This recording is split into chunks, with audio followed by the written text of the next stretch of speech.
That's what it's all about.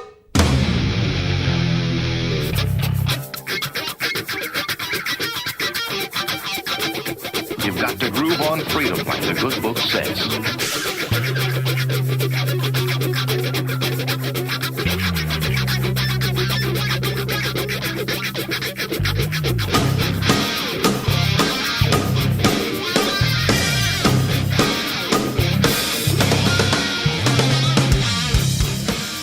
Welcome. You are listening to What on Earth is Happening. This show will discuss the topics of human consciousness, mind control, natural law, the occult, and all issues that affect the freedom of the people of Earth. What on Earth is Happening will endeavor to shine light upon the darkness of our world and to offer empowering solutions to the problems we face as humanity approaches its critical moment of choice. And now, here is your host, Mark Passio.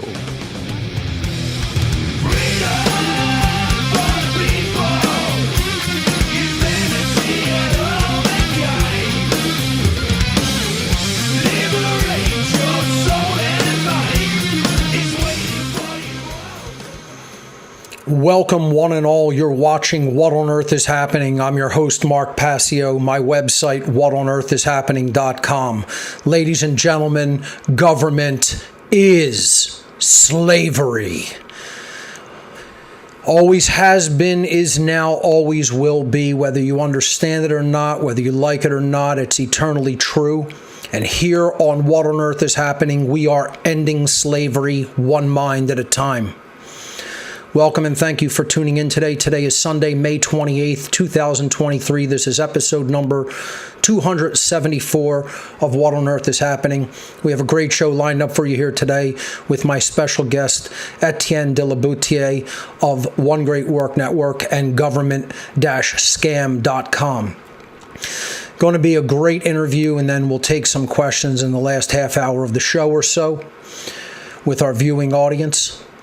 You can call in to join me and my special guest on the Telegram platform at whatonearthishappening.com/call. Looking forward to talking with Etienne about his recent book. I co-wrote an article for it. We'll be talking about that, and we're going to be getting into some esoteric occult material regarding Freemasonry and specifically the dangers of the lodge system of Freemasonry. So that's coming up on this episode of What on Earth is Happening. Let me jump over to my laptop so we can go through some announcements, and then we'll go to Etienne de la Boutier. All right. Thank you, as always, to Will Keller for the great artwork that he provides and for producing the show on One Great Work Network each week. We're on a 6-month on, 6-month off format for 2 hours this season of What on Earth is Happening. I am still in the process of getting things all set up in my permanent home studio. It's coming along quite nicely, as a matter of fact, and as I told people a couple of weeks back, I am going to be waiting until approximately the first week of June, perhaps a little bit into the second week of June, depending on what is announced at this year's, I apologize, I knocked something over, at this year's Worldwide Developers Conference for Apple. Depending on the hardware that they announce, again, I'm going to wait to purchase the Mac Studio that I was looking to purchase, that donations did indeed, in fact, come in for. So I will probably be purchasing a Mac Studio in one form or another come the second week of June, and I don't know if it's going to be worth setting up the studio for the last couple of shows in June, especially since maybe that new Mac might not even arrive by the time this season of What on Earth is Happening ends in June. So let me just let people know quickly about the schedule for this year. Today is the 28th. Today is the 28th of May. So we have exactly 3 more shows this season, the June 4th, June 11th, and June 18th, which is Father's Day. I will not be doing a show the very last Sunday of June because I will be at PorkFest. I'm going out to PorkFest for the first time this year, so I'll be at PorkFest until the 25th, probably returning on the night of the 25th or the day of the 26th, so I will not be live on the air. I mean, who knows, maybe I could do something live from PorkFest. I'm not going to promise that. If I do, that would definitely be the last show of the season, but more likely than not, the last show of the season is going to be June 18th. And then, of course, enrollment for How to Become the True Media closes on the 4th of July, and we start the How to Become the True Media seminar on July 10th. So just a heads up for people regarding this season of the show.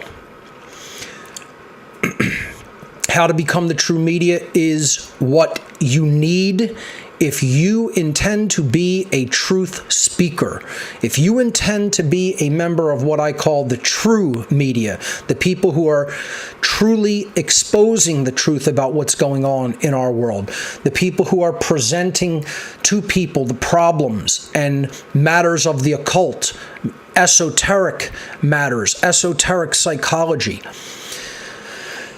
what our inner work is to do spiritually, and then what we must do to teach people objective morality and natural law. If you know that that is the solution to the world's problems, and it is, unfortunately, most people don't know that's the solution, but if you do, this is the seminar that you need to take, because this explains to you in a stepwise progression, how do you go about actually disseminating that material from yourself to a worldwide audience? How do you get the word out through technology? Again, technology is not the solution in and of itself, but there is a technological component to the solution that must be learned and then enacted. So that's what How to Become the True Media is. It's an online technology seminar hosted on the Telegram platform by me every Monday, 8 p.m. to 11 p.m. Eastern Time from July 10th to December 11th for a total of 23 class sessions in the whole seminar. There is limited space available. It is filling up. We are probably at about halfway capacity, to be honest. So I would recommend that people not wait, because a lot of people will wait until the last minute. Enrollment has been open since April 1st. Enrollment will be closing July 4th, 2022. Okay, 11:59 p.m. on July 4th, I'm closing enrollment. So you will have up through the whole 4th of July day here on the East Coast, but around midnight, at the end of the day, I am closing the enrollment for How to Become the True Media for this year. For more information on this great upcoming seminar, visit howtobecomthetruemedia.com. It's extremely affordable for the amount of time and energy that is put into this seminar and what you will be learning and the skill sets you will be getting as part of taking this course. So check it out, and you can enroll at howtobecomthetruemedia.com. Ladies and gentlemen, this is one of the main things that funds What on Earth is Happening, and I consider it one of the most important things to put my energy into, is teaching other potential teachers the skill sets that they're going to need to put the word out into the world. To me, that is the most important and the most effective way of going about changing the world. So these skill sets are absolutely crucial and essential to get under your belt if you're going to enact the solution. If you know what the solution is, but you just don't know how to go about it, this is the seminar that you need to enroll in. I will be presenting a massive all-day presentation called Two Masks, Same Face: The Dark Occult Origins of Nazism and Communism.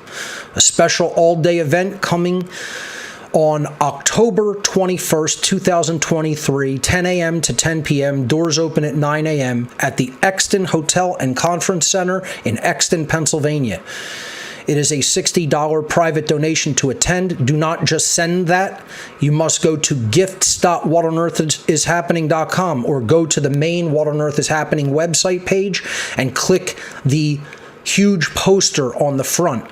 And that will take you to where you can donate for an in-person invitation. This is not an online event. This is not a virtual event. This is an in-person live event this October 21st. To get a in-person invite to attend, because we only have a limited number of seats available.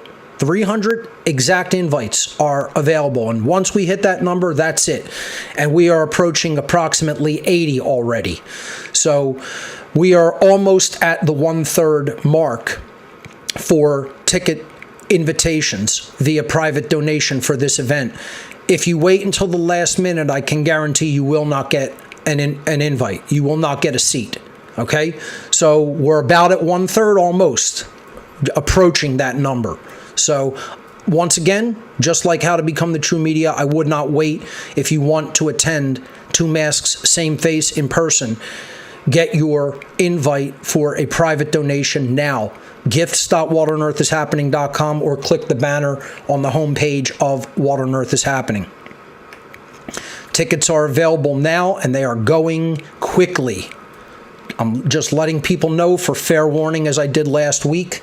If you wait, you will not get a private invite to attend here if you don't do it now. You know, obviously, there's going to be some time, but I fully expect this all-day event to sell out. So, once again, I don't recommend waiting because other people are going to complain and then ask me if they can come, and no special arrangements will be made. I'm just letting everybody know now, there will be no special arrangements for invites. We cannot overbook the room. There is a fire code limit. Once we hit that, we cannot, according to our agreement with the Exton Hotel, continue to sell invites, to offer invites for donations. So understand that. And I'm going to be saying that until we actually hit that sellout number of 300. Funnel 3 is coming up. Freedom Under Natural Law Conference.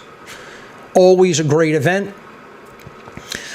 I will be participating in this year's Funnel 3, June 24th and 25th. This is a free online event for truth discovery, higher consciousness, empowerment, and manifesting freedom. This year's focus is the trivium of knowledge, understanding, and wisdom. A whole slew of incredible presenters coming at you as part of Funnel 3 this year.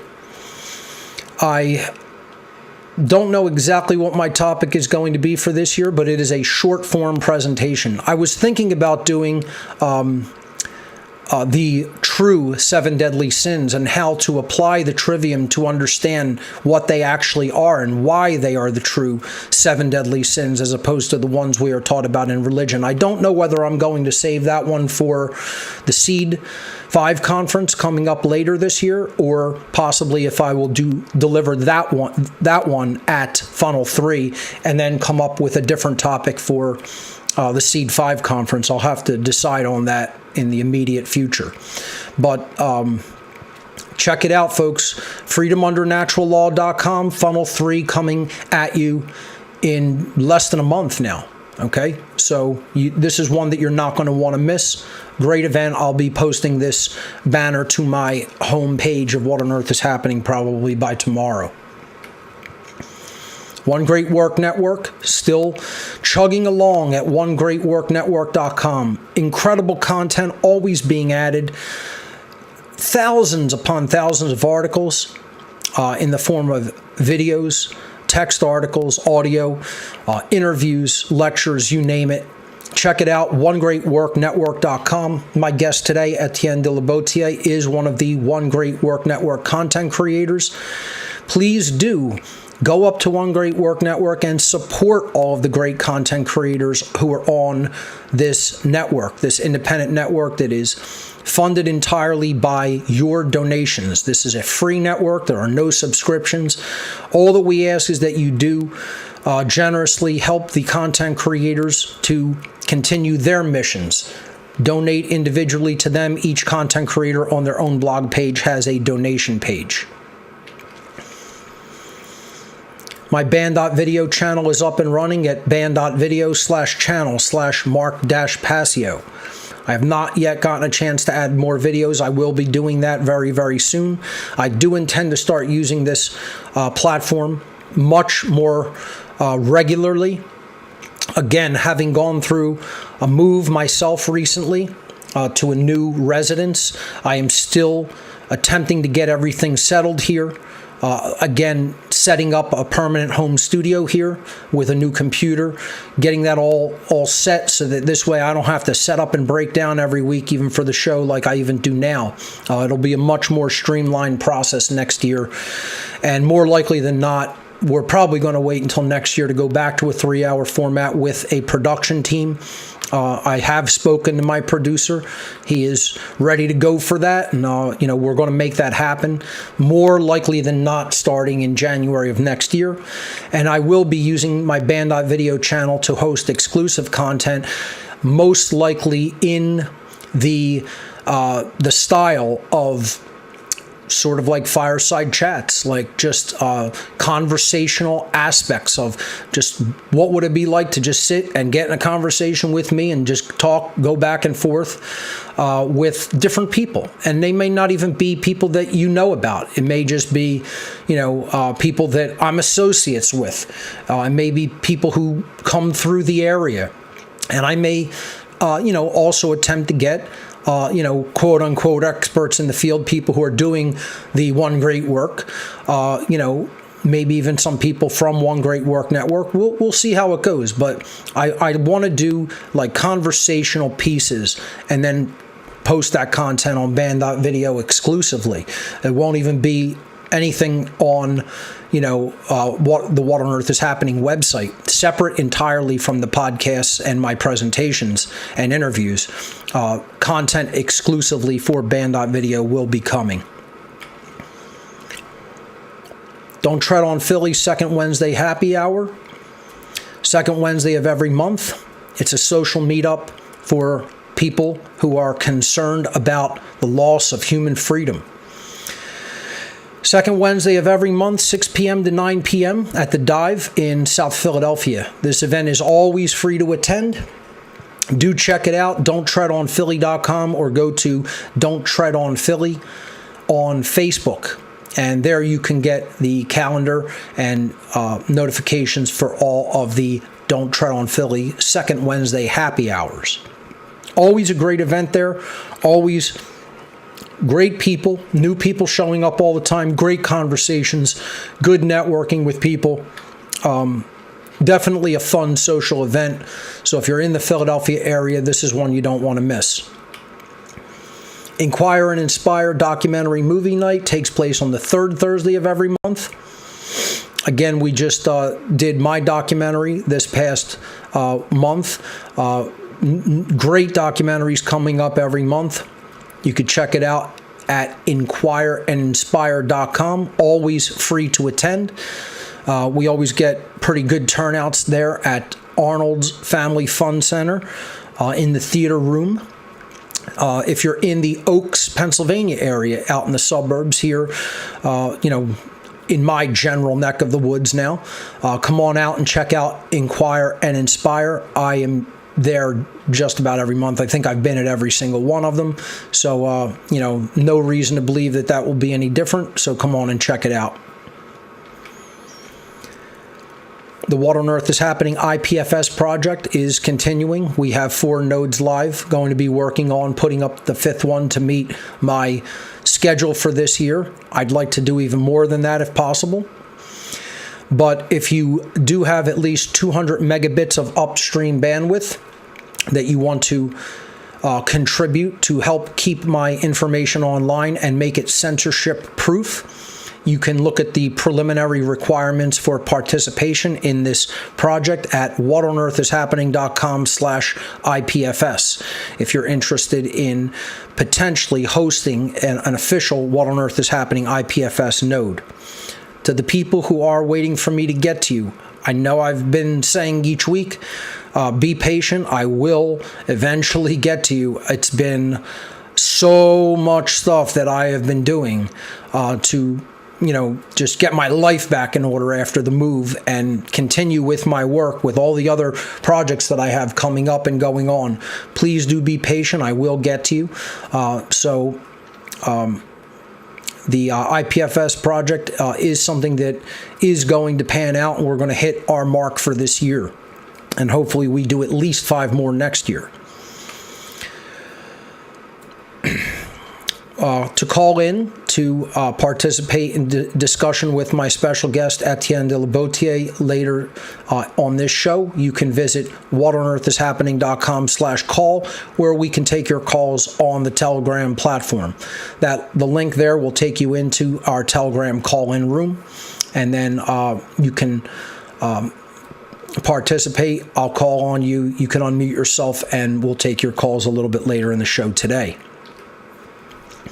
ARC 2.0, the amazing repository of knowledge, still available. People always ask me, are you still offering the ARC? Yes, and I will continue to offer it in perpetuity. The ARC is an offer by which you send me a 2 terabyte storage device, whether it be a solid state drive or a regular hard disk drive. I fill it up with all of the research material that I have collected over the years, many of which, a lot of the material is banned, shadow banned, taken down, censored, and this is all on one external device, one external storage device. Again, like I said, whether it's a regular hard drive or a solid state drive, that's your choice. But you have this available offline, never needing an internet connection to do the kind of research that needs to be done to understand what's happening in our world. The ARC consists of 26,000 audio files, about 9,500 digital books in PDF and EPUB format, 3,400 digital videos, and it is available. whatonearthishappening.com/ARC. ARCs come in every single week. This week was no exception. Just sent a few back out yesterday or 2 days ago, and you can get the shipping instructions at that page, whatonearthishappening.com/ARC. Gifts.What on Earth is Happening is where you can make a voluntary donation to receive physical items as a gift. We have just about everything up there you could want. T-shirts, flash drives, DVDs, stickers, coasters, buttons, keychains, the complete One Great Work collection with all of my work on one solid state drive. You could make technology donations there for larger items that are more expensive. We do piecemeal donations or crowdsourced donations. We don't have anything up there in that section right now because I don't need anything that large / expensive. But occasionally I do post things there. I'll let you know about it. But if you do want to make voluntary donations for hard copies of my material, you can visit gifts.whatonearthishappening.com. Again, all of the proceeds from gifts in the form of voluntary donations fund What on Earth is Happening and One Great Work Network and keep these operations going.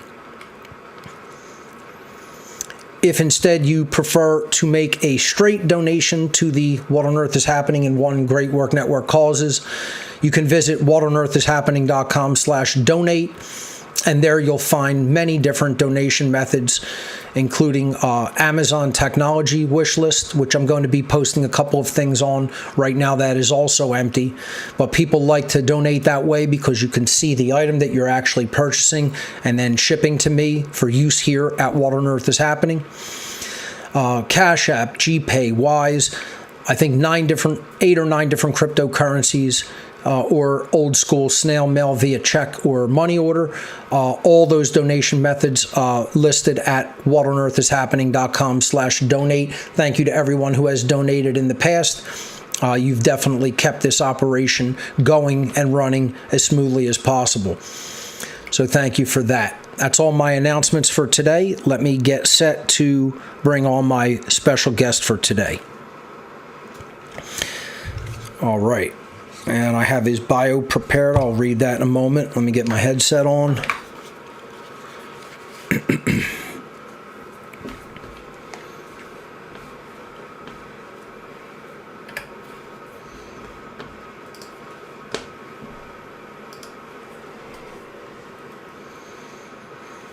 Okay.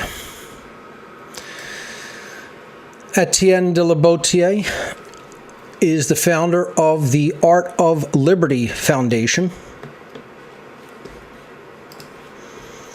and the author of Government, the Biggest Scam in History Exposed, where he is exposing how intergenerational organized crime runs the so-called government, the media, and academia. The thesis of this book is that government was never intended to protect life, liberty, and property, but is best thought of as a technique to rob and control populations. Absolutely. Mr. Boetie is a voluntarist and believes that everything government does would be done better, faster, and cheaper by the free market, mutual aid societies, nonprofits, and genuine charities. He is the editor of the Art of Liberty Daily News on Substack and 5 Meme Friday, which delivers hard-hitting, voluntarist memes and the best of the alternative media. So, without any further ado, Etienne, you can go ahead and unmute yourself and turn your camera on, and I will bring you on.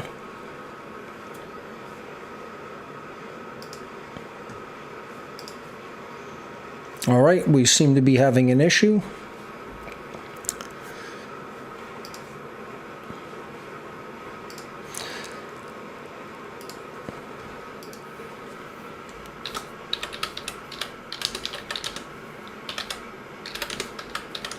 I apologize, folks. Give us a minute to work it out.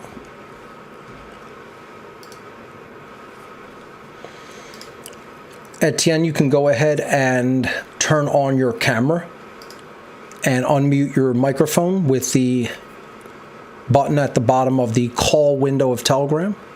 All right, you're unmuted, but all right. There you go. All right, excellent. All right, we got it worked out. Let's bring you on the actual stream. Give me a moment. There it is. All right, ladies and gentlemen, my special guest, Etienne de la Boetie. Welcome to What on Earth is Happening. It's good to be with you and your audience. Excellent.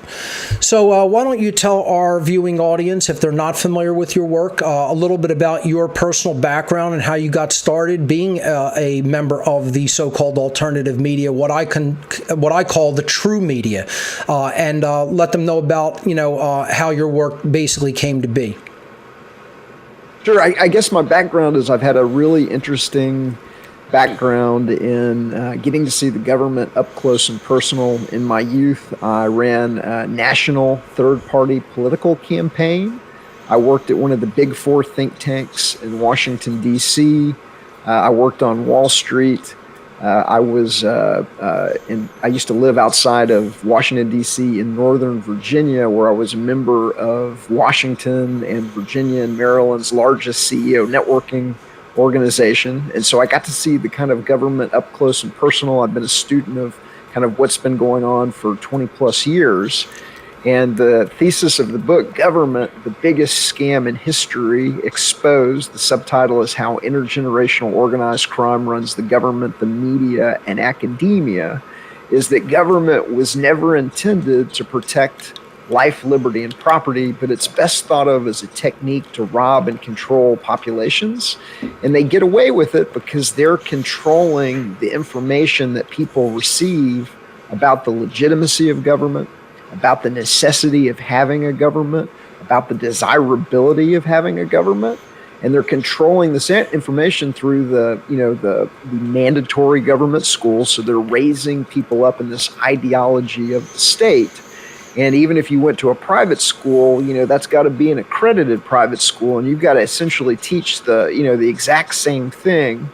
And so that's one aspect of how they control perception widely. But really the other aspect, and the key thing that we really expose and break down in the book, is that it's government and the media working together. And on the old media side, you've got 6 monopoly media companies running hundreds and hundreds of subsidiaries to give everybody the illusion that there's all these different newspapers and magazines and television shows and television networks and radio stations and radio networks and movie companies, but essentially they're all rolling up to 6 companies operating as a cartel. And that's kind of the old media side of newspapers and radio and television and cable networks and things of that nature. On the new media side, you've got about 3 to 4 dozen new media internet companies. These are search engines, video streaming sites, social media networks. So Google, Facebook, Twitter, Reddit, Disqus, that does comments on thousands of different websites. Snopes, Amazon streaming, Netflix streaming.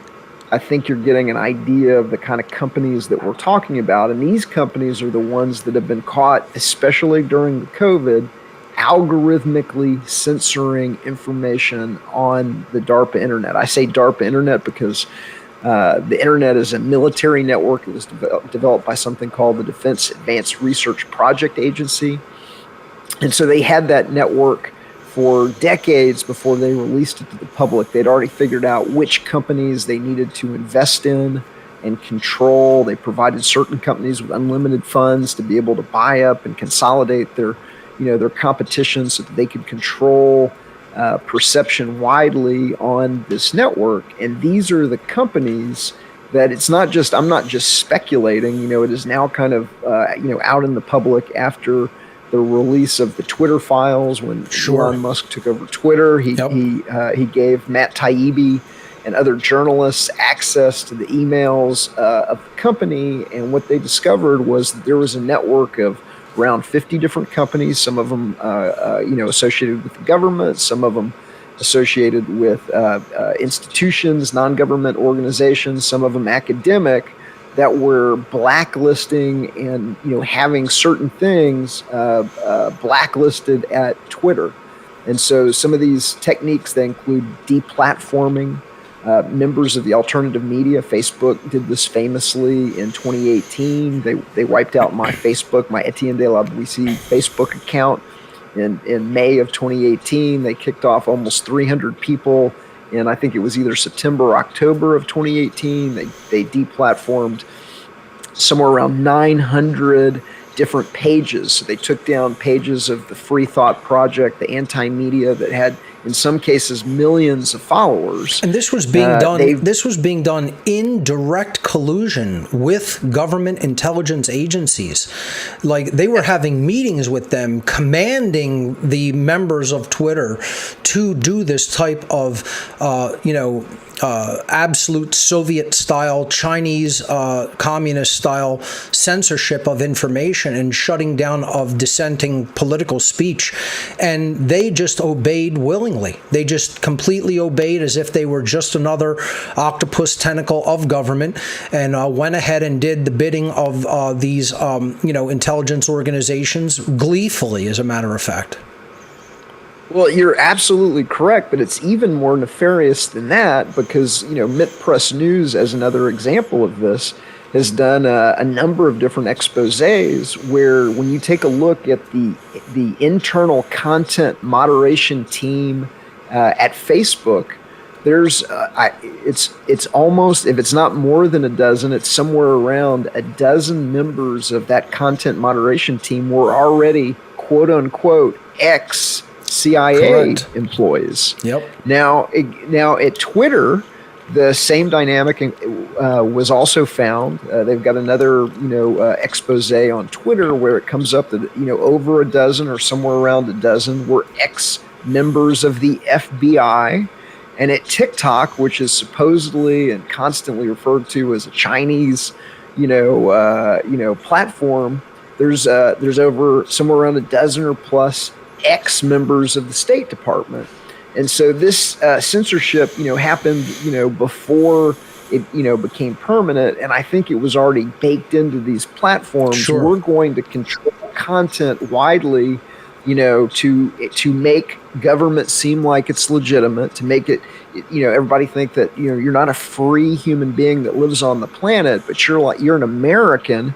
And because of where you were born, because you were born on this side or that side of an imaginary, line, that owe half your income in overt taxes, covert taxes, and inflation to this organized crime system that's not only running game on you, but is engaged in something that is, government is not, it's not legitimate, it's not desirable, it's not necessary, it violates natural law. And so, if you're supporting government, you're essentially advocating violence on your friends, neighbors, and colleagues. You're saying, hey, we've just got to get this guy elected. It's so important.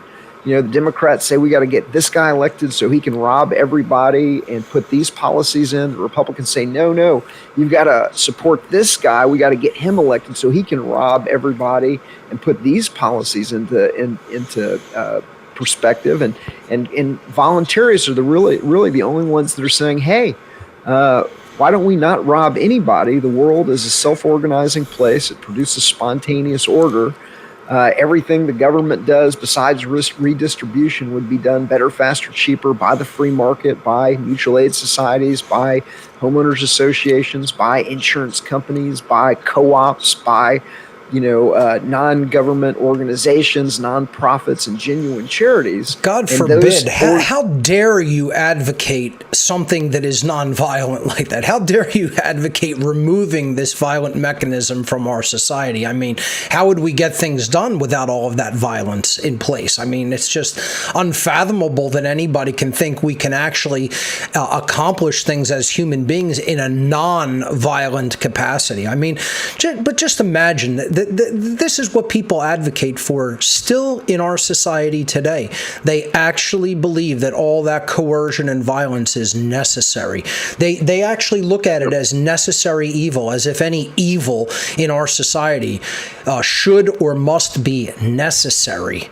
This is how distorted the thinking that this mind control religion absolutely implants its devastating viruses of mental ideas into the population, and what absolute nonsense it gets people thinking through its totally adulterated, corrupted, and paid for media. Did your stream freeze up there, Etienne? You might need to come off and go back into the room. It looks like we have a frozen window. Hold on a moment. I apologize for that, folks. Give me a moment to try to fix that.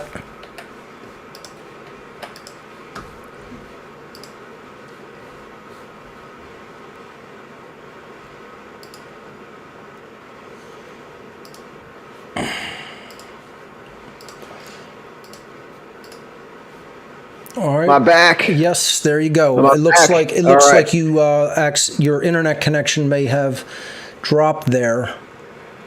So what I was there you go. So what I was saying.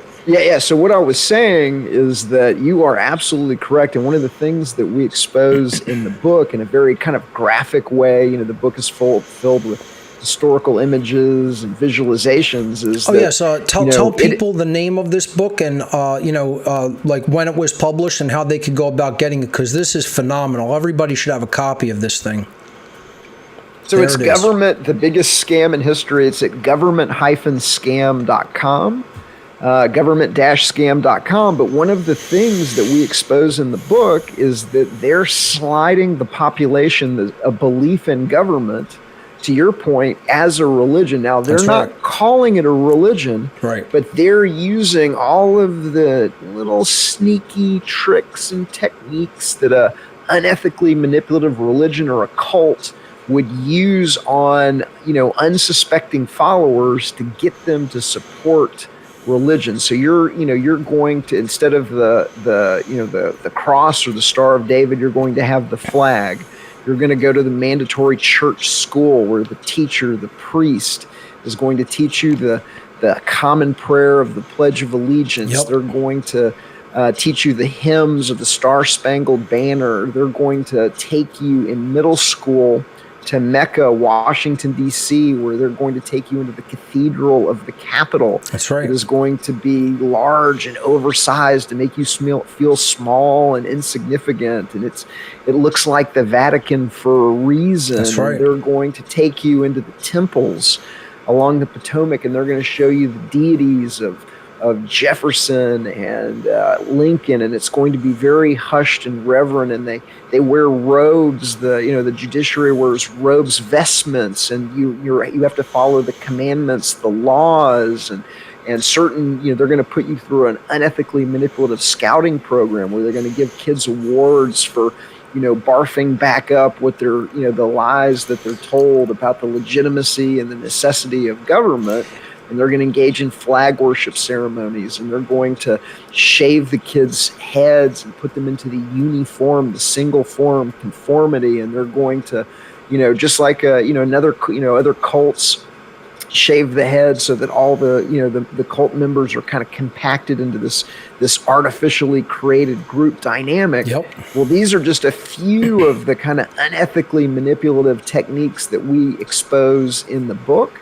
And we also expose that all of these techniques are the exact same techniques that the Nazis, the Soviets, and the East Germans used. Of all cults throughout history. All cults throughout Yeah. history. They haven't had to modify their techniques because, unfortunately, even with all those examples, most people still cannot see the parallels that are drawn between religious institutions and government. I mean, you so eloquently just laid it out there. All of the different ways that government is just like any other religious organization and or cult. They have their own rituals, they have their own prayers, they have their own hymns, they have their own ceremonies, they have their own indoctrination techniques. But it's identical. They're identical techniques that have been used in cults throughout the centuries of humanity. And you can really see it because I guarantee you that every single person listening to our voices right now has seen people that are religiously attached to the idea of being an American. They're not just because you're born in Compton, you don't have to be a Crip. Just because you're born in East LA, you don't have to be a Blood. Just because you're born on this side of the imaginary line doesn't really make you, an American. It's because this is an idea that's been indoctrinated into you. But every single person that's listening to us knows people that are religiously attached. They wear the garb, they wear red, white, and blue. They fly the flag off their vehicles. They fly the flag in their yards. They fly in the same way that Christians or other religions, publicly wear their religion on their sleeve. They're doing the exact same thing that religious people do.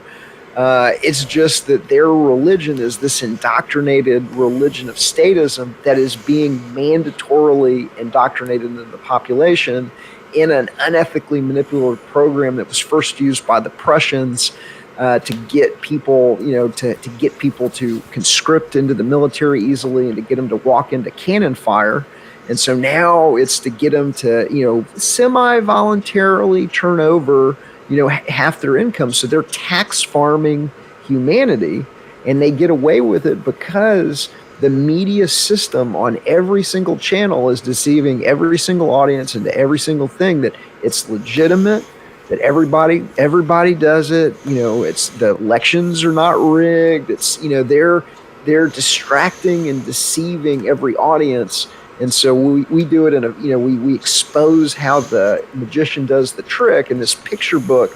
It's really designed to wake up your friends and your family and your colleagues as to what's going on. Most people are visual learners, and if you tried to explain this to them, they may or may not listen to you.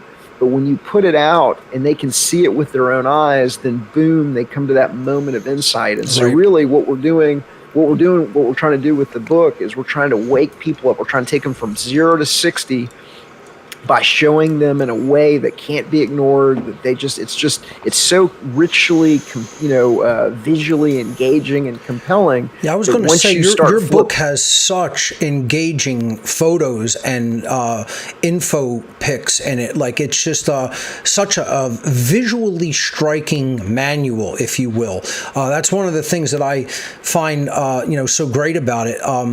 You could almost look at this like a more traditional coffee table style book, that's really rich in imagery and photos. But the way that you take people through the progression in the book, the symbolism is in your face. It's blatant, and this is designed for people to really connect the concepts visually with the imagery, almost like a slideshow, which is what I really appreciate about it. Just the richness of the visuals alone makes the book a must-have, in my opinion, for anybody's book collection. So, the final thing on this that I'll say is, in a previous life, I used to help Fortune 500 companies learn at the speed of light. And so what we're doing in the book is we're really, we're leveraging the fact that most people are visual learners, right, so that we can take them from, 0 to 60 in a way that, kind of short, we're shortcutting them to understand how the game works in a way that they really can't ignore. And then because they see it with their own eyes, they come to that richer, understanding.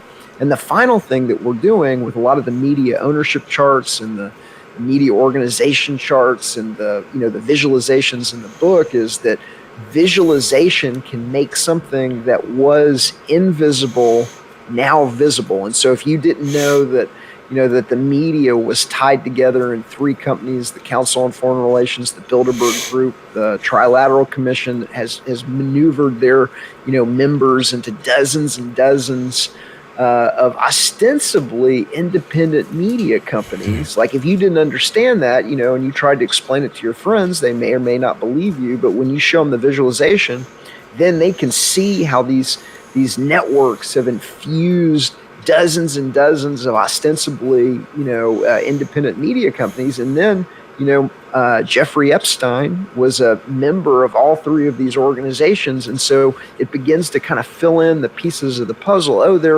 they can control all the different channels to sell something like 9/11 or the COVID or, the TARP or the bailouts or the stimulus or, whatever the scam of the day is, because they are controlling every screen. And they're, they've maneuvered their members into these organizations. That's right. Through simple centralization of power and influence by positioning point men. They already have the money, power, and influence to position point people into those positions. Non-elected positions where they could stay there for as long as they're required to fulfill the agenda. This is how people just don't understand how collusion like that works. They want to say, oh, this is conspiracy theory. This is a simple matter of business influence for these people. They're already incredibly wealthy and connected, and they're just centralizing their power through positioning point men and point women to centralize it quicker and faster and further. But not only so with the visualization showing this domination of the media by these front organizations, that's one aspect. So they're promoting certain voices at the same time that they're de-indexing, demonetizing, shadow banning other voices. So all of that has now come out. It's come out in the Twitter files. It was essentially came out publicly when Facebook and deplatformed all of these people. But it wasn't just Facebook. It was, in the case of, the Free Thought Project, they got their Twitter canceled They got a strike on their YouTube channel, and they got their Facebook page deleted all on the same day. So these companies are operating as a cartel to widely censor information like us. Sure. And then what we're literally like this pirate broadcast, like the Nebuchadnezzar, in the movie The Matrix, trying to get this information out to society. At the same time that we're being, censored and de-indexed and deplatformed on all of these different platforms that are being used by society. The dominant platforms, those are the ones that are being censored, de-indexed, and shadow banned. The very platforms that the most people in the general population visit and utilize each week. They corralled people into these internet ghettos. As you said, this was a design, this was a plan from the inception of the internet. They knew that the internet could have potentially been used for the elevation of human consciousness. But as we know, the original internet network that came down to us, to the public, came from military background through the Defense Advanced Research Projects Agency, or DARPA, which obviously is a subsection of the Department of Defense, and highly connected to intelligence agencies, and obviously the dark occult orders that they intertwine and interconnect with at the highest levels of the hierarchy of power. And they actuaried this out. What was the danger of the explosion of consciousness that could happen by a release of an interconnected network of, computing and the ability to transfer information at the speed of light to each other, versus how would they be able to manage that flow of information and data through their big companies that had the most influence and power, that, as you said, could be given money to absorb smaller independent companies that could have potentially, invented and released more empowering technology and platforms and protocols, etc. But they actuaried that out so that they could figure out how they could have this network, use it as a mechanism of control, and prevent the flow of information through the type of censorship that they're doing now.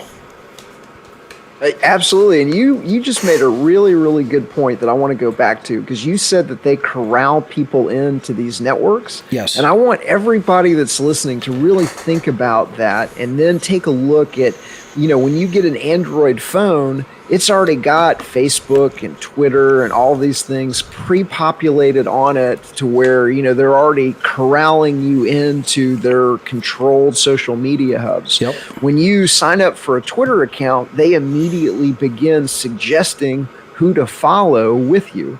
When you have a Windows PC in the new kind of Windows 11, if you move your mouse over to the left-hand corner of the screen, they're going to go ahead and give you certain news stories that they want you, to read.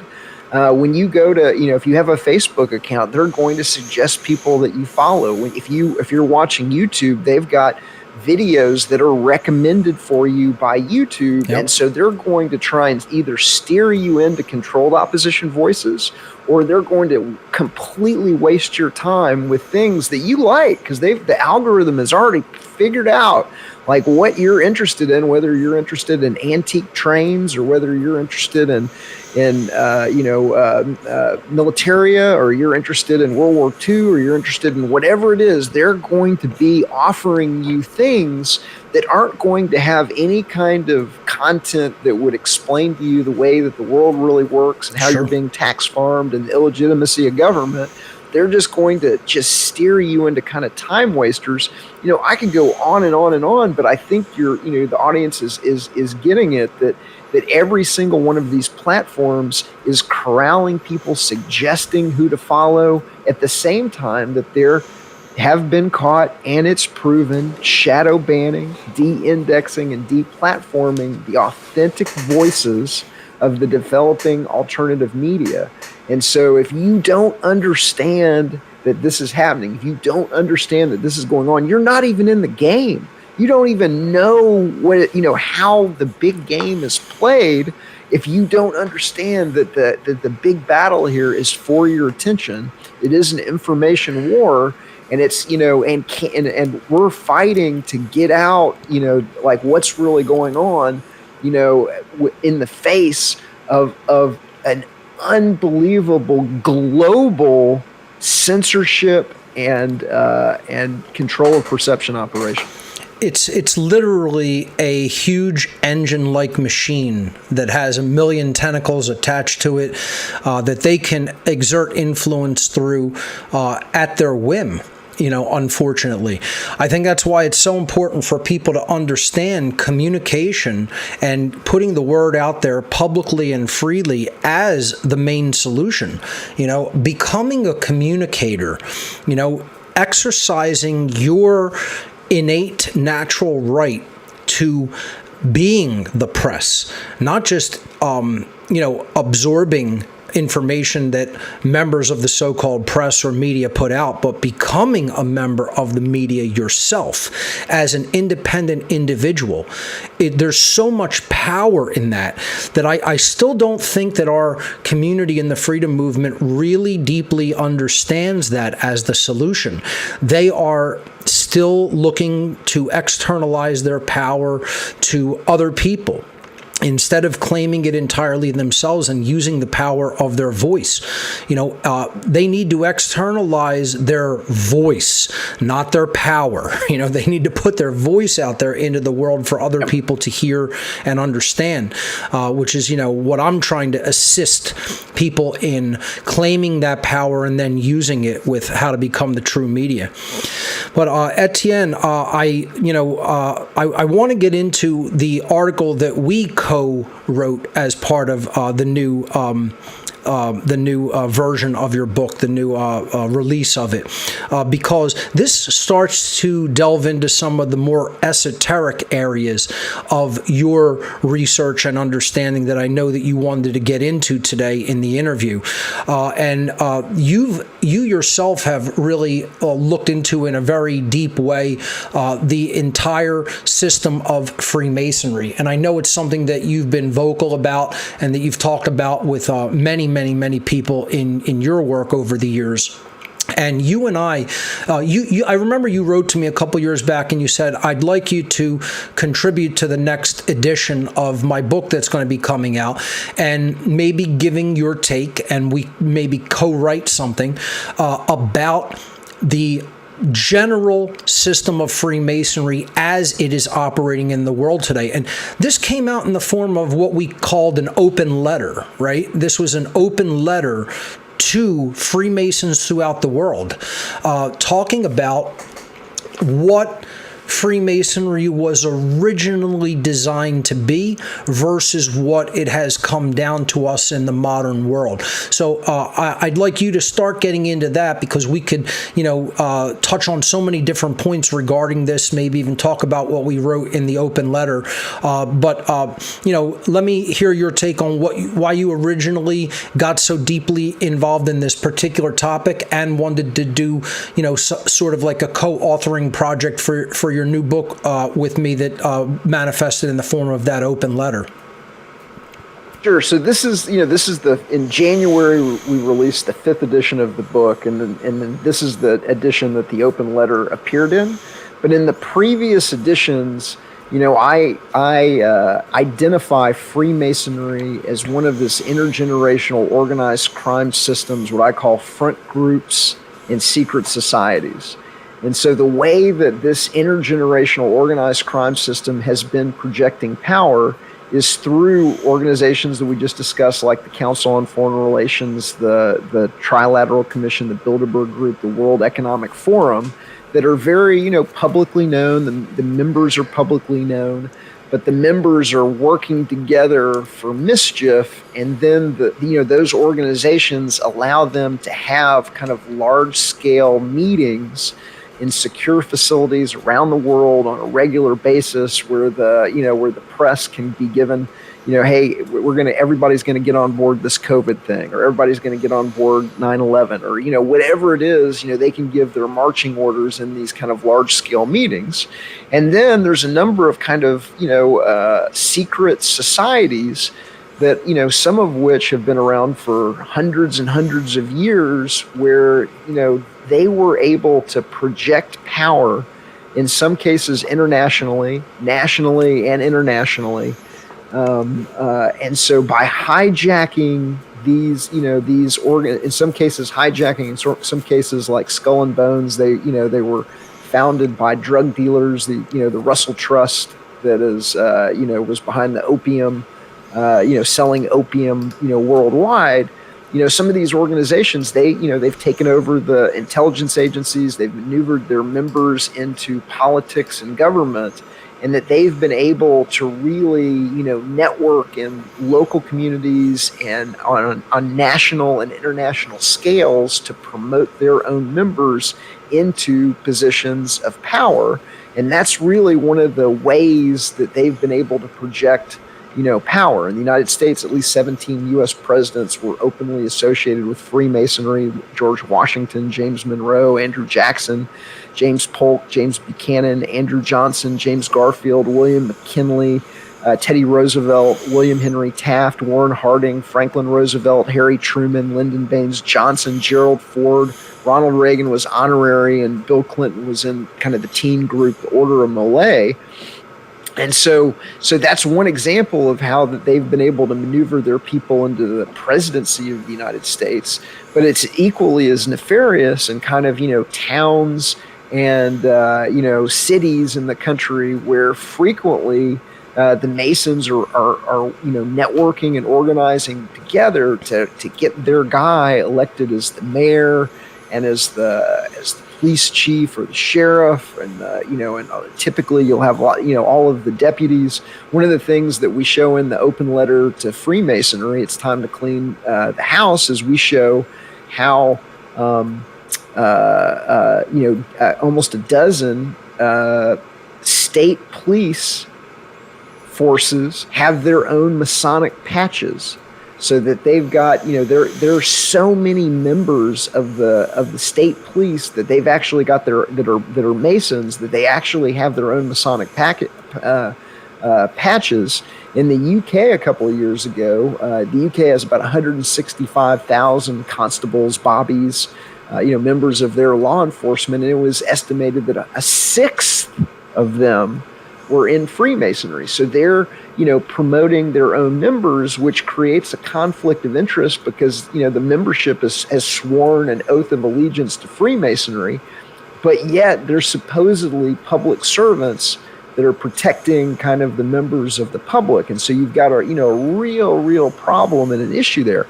Now that's if I may interject an addendum to that, yeah. They have not actually sworn an allegiance to the philosophy of Freemasonry. This is the problem, which we can get into discussing a little bit more in depth. They've sworn an allegiance to the lodge system that they're members of.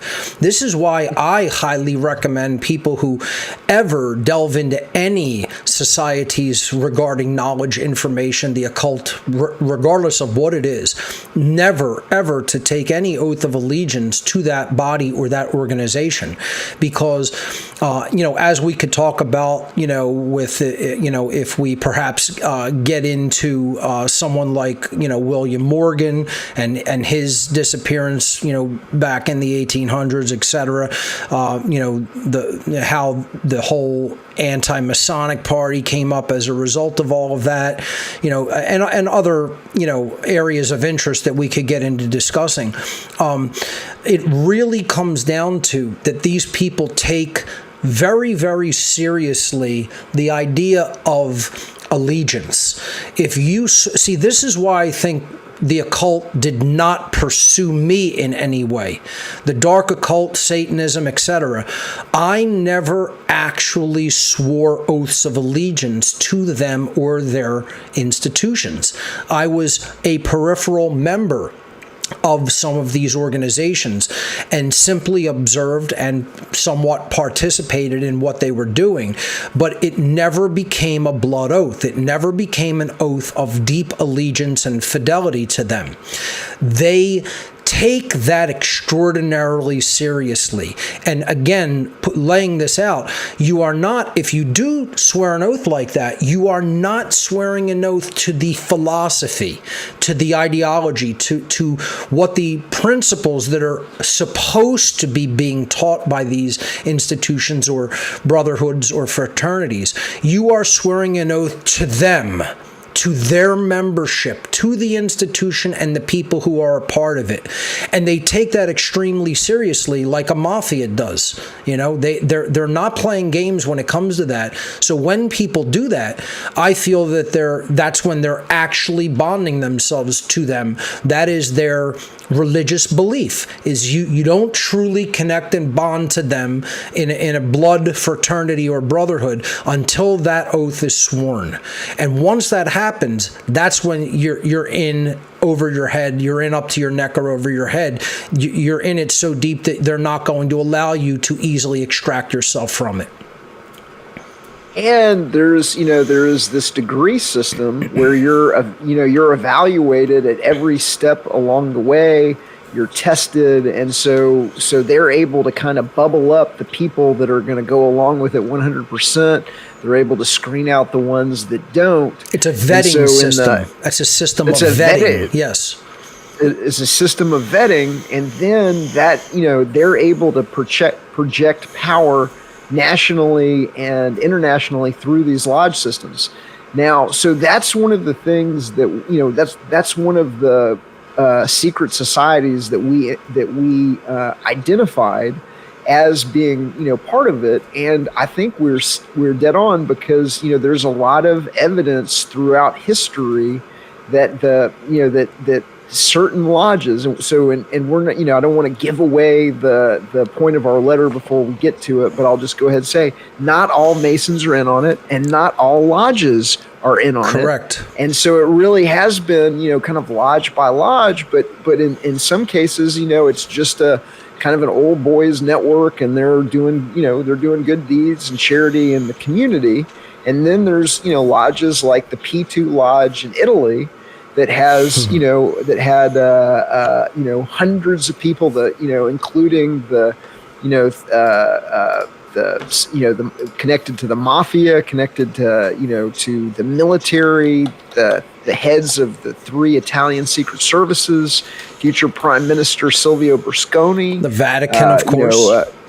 The Vatican, Victor Emmanuel, the son of the last Italian king. Go on, and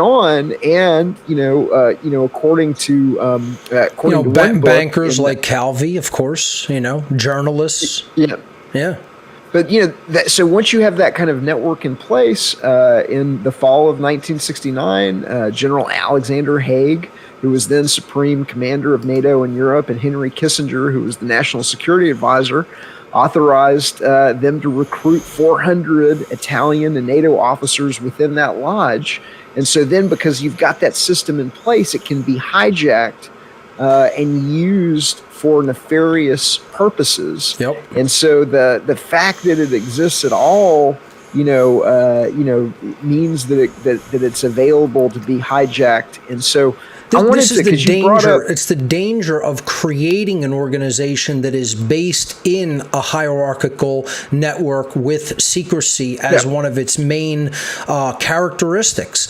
This is why I don't call myself an occultist, even though I do consider myself an occultist. I consider myself a de-occultist, somebody who is unhiding the occult knowledge, not just gathering it and trying to continue to keep it secret. There's a huge difference between learning what the actual philosophy, the actual principles, the actual psychology of the occult actually is, and then deciding what you're going to do with it.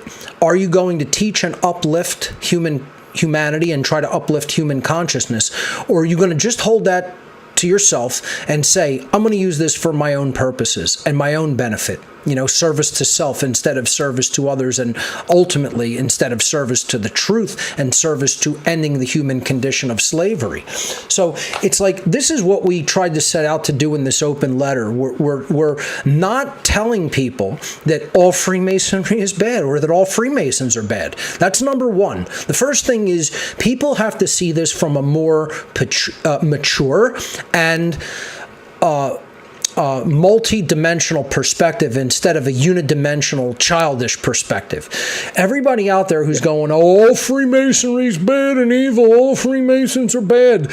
Some of the best people I know are Freemasons. Some of the most honest, intelligent, and moral people I know are Freemasons. Friends of mine, personal friends of mine, are Freemasons. It is not all Masons. It is not just the Masons doing this, number one. It's not just being done through the Masonic Lodge system. It's being done through a network, a worldwide network of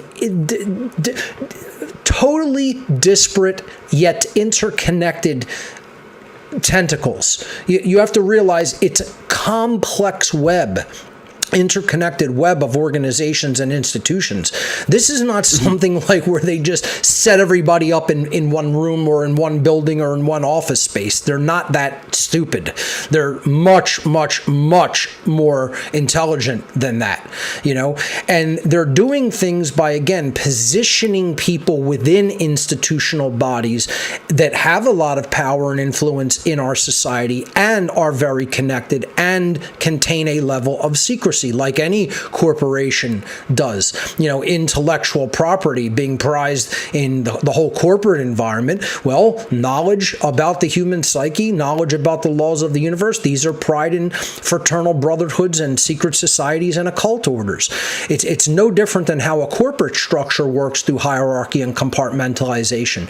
That in and of itself is the inherent danger of creating and then having other people join into a lodge system. This is why I've cautioned against the idea of joining up with them in a lodge system.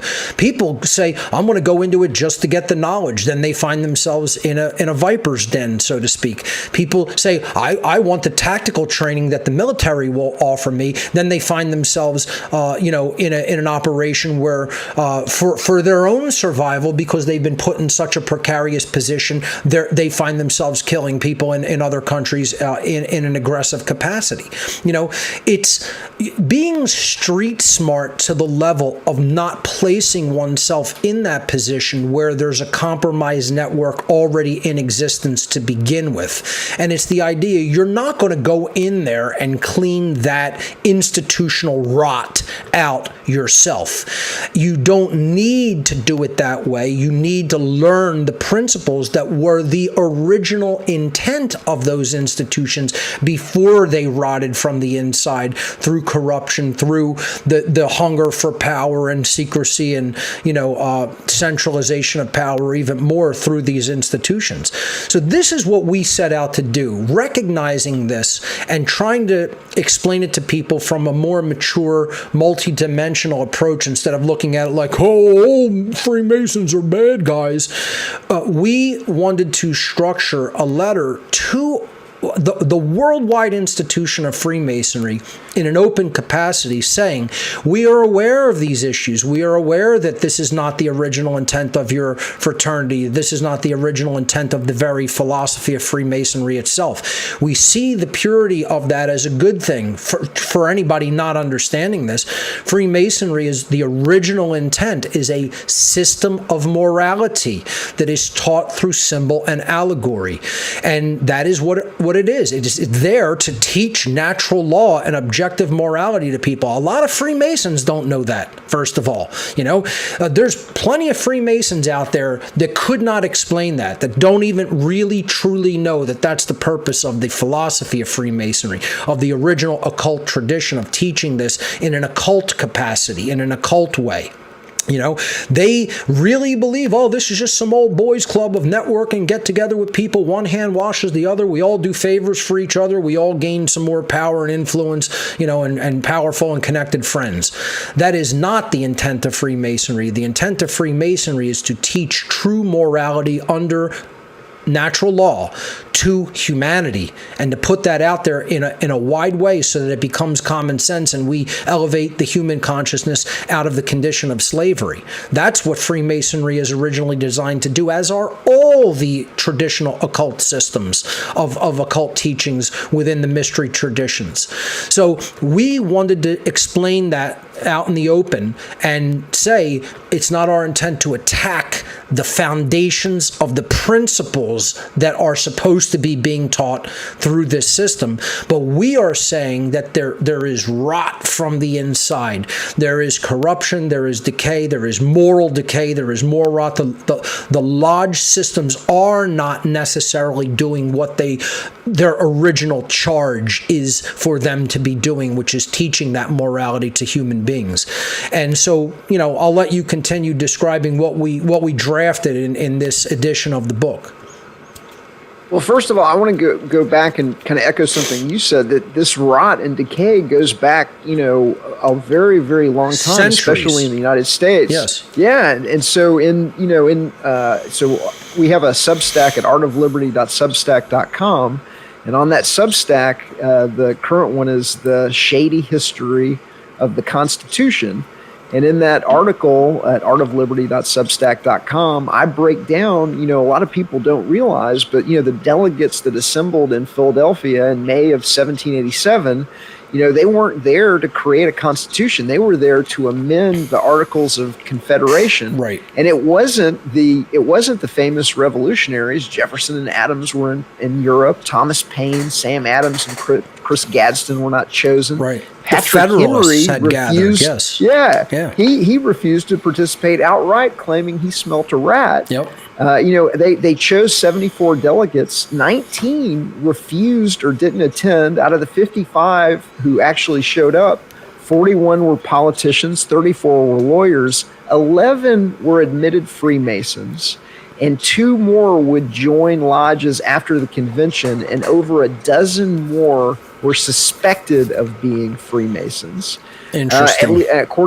According to Maryland delegate James McHenry, at least 21 of the 55 delegates favored some sort of monarchy. So it wasn't, there wasn't any kind of ideologic purity towards freedom in these people that called this convention and then hijacked it and produced an unauthorized, replacement. The Shady History of the Constitution is another one of the one pagers that have been excerpted from the book. But I've got another one called the Shady History of the Pledge of Allegiance. And, the original Pledge of Allegiance was essentially the product of a media operation run by Freemasons that got the federal U.S. flag into classrooms where it had never been before, and then got everybody doing this robotic oath and salute and everything like that. And so it's attributed to staff writer and Freemason Francis Bellamy. While the Socialist Bellamy salute, so a lot of people don't understand, but what before we put our hands over the heart, some people put their hands over their hearts and do the Pledge of Allegiance. It used to be a military salute that started with a military salute, and it said, "I pledge allegiance to the flag." And when you said flag, you extended your hand outward and upward. The kids, so it was essentially the Hitler, the Hitler salute, the Heil Hitler salute started out in the United States as the Bellamy salute. We did it for over a decade before the Nazis adopted it from us. But that was our salute, and it was both the salute and the pledge came out of this media operation run by Freemasons. The pledge is credited to a fellow Freemason, James Upham, who was a member of the staff there, and who assigned the writing of the pledge to Bellamy. Francis Bellamy's cousin, Edward Bellamy, was the son of a Freemason. He was the author of an 1888 international bestseller advocating military socialism called Looking Backwards, from 2000 to 1887, called the Bible of National Socialism. So you've got Masons pushing kind of government 2.0 or 1.5 on the population. We're Right. going to get socialism in. We're going to have, obedience. We're going to get the federal flag into the schools. We're going to push a more, nationalization. Now, Freemasonry fell out of favor because in 1826, you mentioned it earlier, a man named William Morgan, who had infiltrated Masonic meetings and kind of got some of the secrets of Masonry, was going to join forces with a publisher named David Miller, and they were going to release a book exposing the inner workings of Freemasonry. Right. And so the Masons had them arrested. Okay, this is the local sheriff was supposedly in cahoots, and they actually had these guys arrested ASAP to shut them up, and then the Masons bailed them out on September 11th, 1826. And then they disappeared, and so the backlash from that. Yeah, allegedly they were taken on a boat and allegedly cast overboard and drowned. That's not confirmed, but that's what's suspected, since Morgan was never seen again after that. But just to reiterate, he actually, upon going in to quote unquote infiltrate some of the lodges in that region of the country, he did swear oaths of allegiance to gain their trust and favor. Again, that it's my contention they take this seriously above all else. If you do not do that, you insulate yourself. If you say, my only oath of allegiance is to the God of creation and to truth itself, and I don't swear oaths of allegiance to worldly institutions or other human beings, they're not going to break their religious belief system just to kill you. But if you swear oaths of allegiance to them, they take that oath of fidelity above all else. They take it very, very, very seriously. So I think that's part of what insulates people from having a hit or a contract put out on them to be assassinated, is whatever you do, even if you're going to try to join up in any of these fraternal orders or brotherhoods or occult societies just to see what goes on the inside or to gain some insider knowledge, never swear an oath of allegiance to them or their institution. I'm just saying that is what they seems to be the line that if you do that, then cross it, they come for you. They don't play games when it comes to that. It's just like the mafia. And so it was recognized as the mafia back then. And so based off of that and their infiltration into politics, and especially local politics, the country there was a tremendous anti-Masonic feeling and sentiment in the country. And so in 1828, the U.S.'s first third party was the anti-Masonic party. That's correct. A lot of people don't realize that the first third party in the United States was the anti-Masonic party. That's right. And they were trying to get the Masons out of politics. And it wasn't just in the United States that people wanted the Masons out of politics. I mentioned Italy. In Spain, Franco, said, that everything wrong with Spain could be explained in two words: Masonry and communism. And he threw the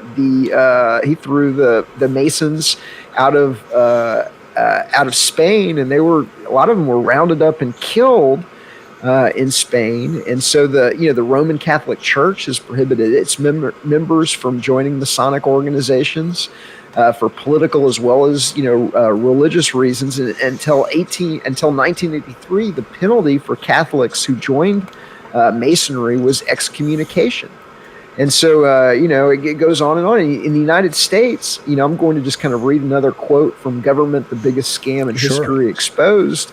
But Freemason, this is, they were widely suspected in being involved in the plot to kill Kennedy, and that there was a lot of aspects of Dealey Plaza that kind of corresponded with Masonic symbolism. And so, without a doubt, tons of it, as a matter of fact, yes.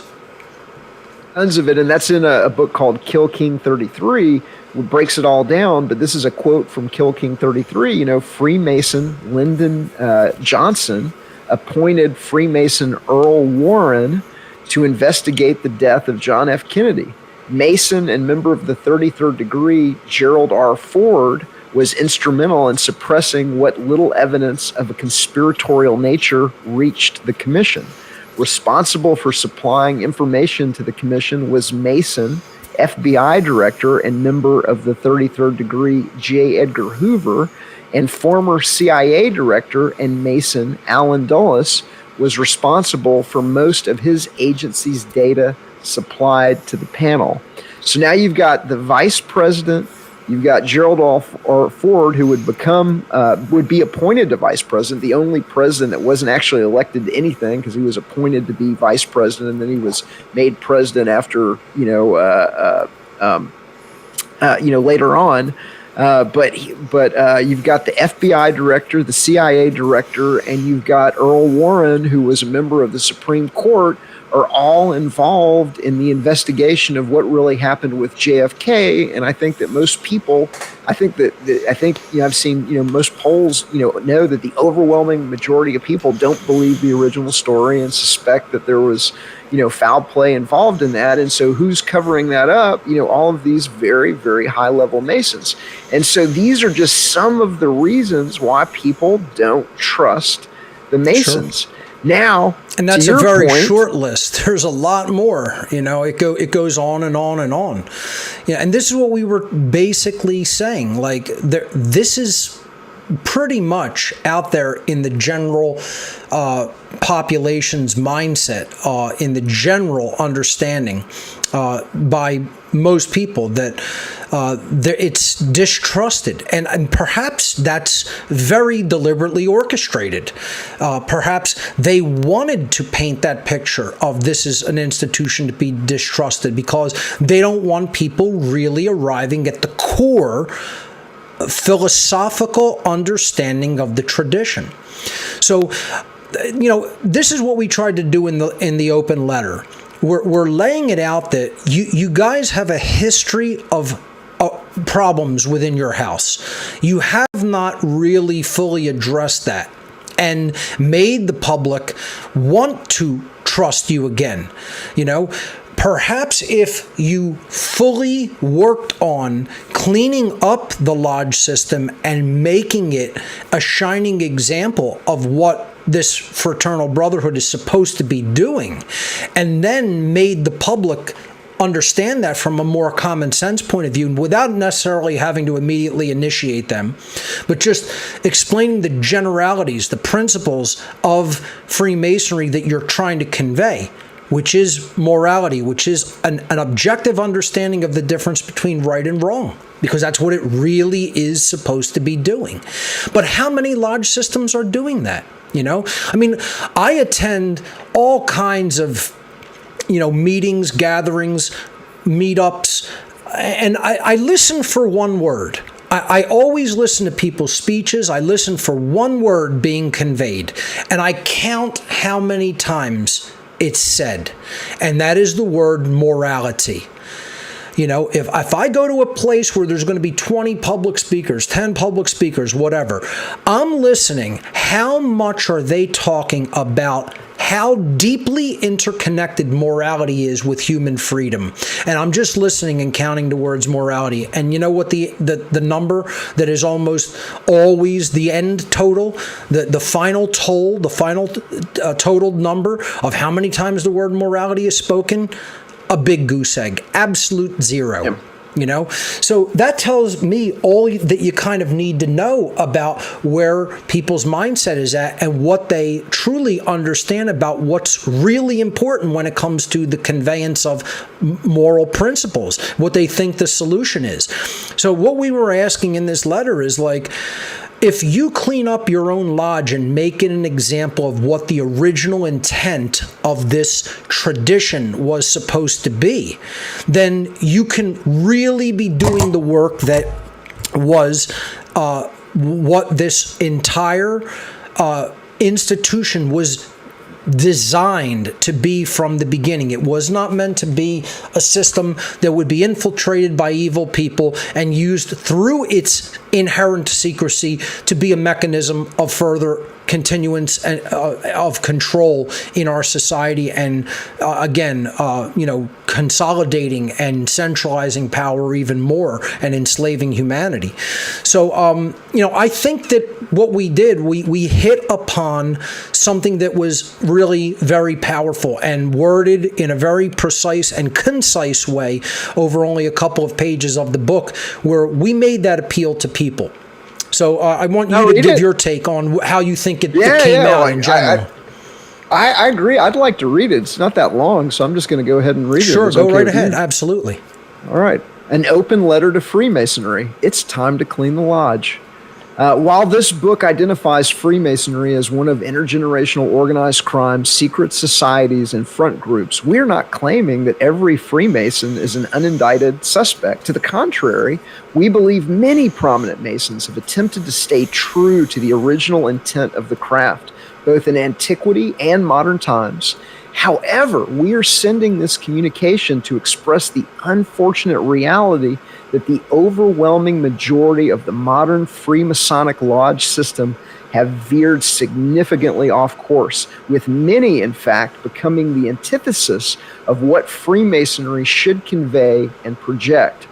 Some of the most respected and learned Freemasons throughout time have accurately referred to Freemasonry as a symbol of morality, veiled in allegory and illustrated by symbols. We believe that this is what the esoteric form of Freemasonry has attempted to convey to its members and students from inception. The essence of Freemasonry is and always has been to communicate to its adherents first principles, objective morality, and natural law, the great work. Sadly, this overarching main tenet has been largely lost in the modern lodge system and replaced by a networking structure which, far more often than not, is manipulated by some members for self-gratification and financial enrichment, leaving the moral and spiritual aspects of Freemasonry literally at the door. Our world is currently in a moral crisis of incredible proportions. Freemasonry can and should be acting as a munificent force for positive change during these difficult times. Its power to do this lies in its ability to morally educate and uplift those who enter its ranks. That is, if and only if the craft itself stays true to its original intent and mission. If the degradation of modern lodges continues unabated, Freemasonry will be displaced from its role as a potential positive transformer of our society and will increasingly be perceived by many as a system that promotes selfish interests and an institution that may even represent potential harm to society as a whole. We understand the allure of electing and controlling the mayor, the sheriff, the police chief, and the city council, and the power that the lodge has to finance and promote its own members.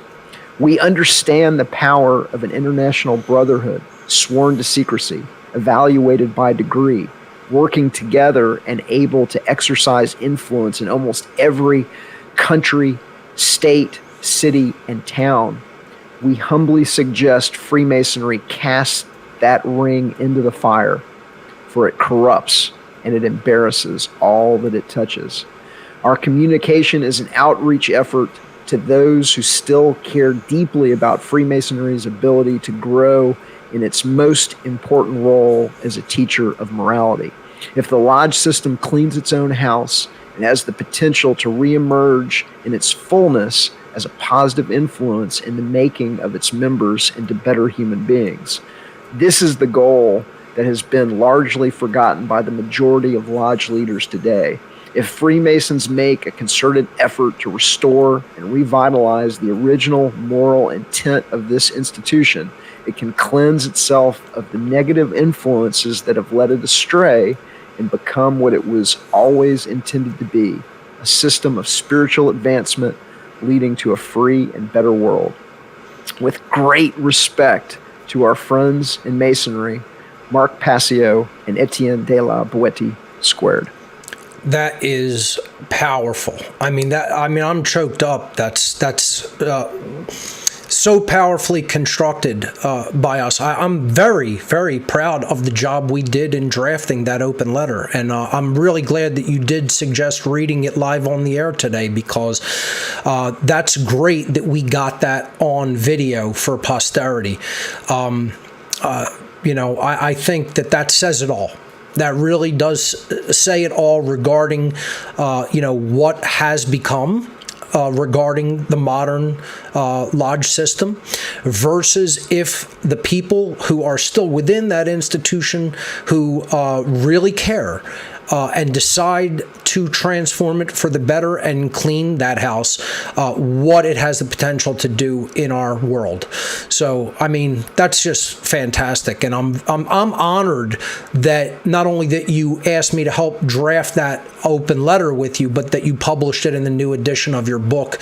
And I hope more people hear it, read it, and take it very seriously, and perhaps get it to the right people. Well, I'm going to publish it for free at artofliberty.substack.com in the next day. So within one day, this will be up at artofliberty.substack.com. And I hope that, people forward this to the Masons that they know and say, hey, it's our understanding that there's an effort, afoot to try and help you guys clean up your own house. That's right. And so it will be at artofliberty.substack.com. Before we go to the phones, because I know people are going to have some questions about all of the great knowledge that you laid out here and talked about, Etienne, I just want to say that my offer is still on the table for what it's worth. And some people don't quite take this seriously, but I never intended this to be tongue-in-cheek. It was always a very serious offer.